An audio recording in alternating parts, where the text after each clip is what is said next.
Yarım litre ve 1 litre olarak bundan sonra Mardini Kozmetik'in gül suyunu hem yemeklerinizde hem tatlılarınızda hem yüzünüze sıkarak dolaplarda muhafaza ederek ben Mardini Kozmetik'in gül suyunu büyük marketlere de vereceğim bu sene inşallah. Büyük markaların soğuk içecek dolapları var ya, bunlar da o dolaplarda satılacak.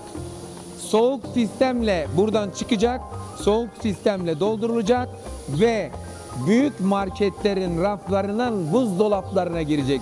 Siz de buzdolaplarından alıp evinizde buzdolabında tutup ancak yemeklerinizde ve yüzünüzde kullanabileceksiniz. Bunu sakın unutmayın. Bu detay çok önemli.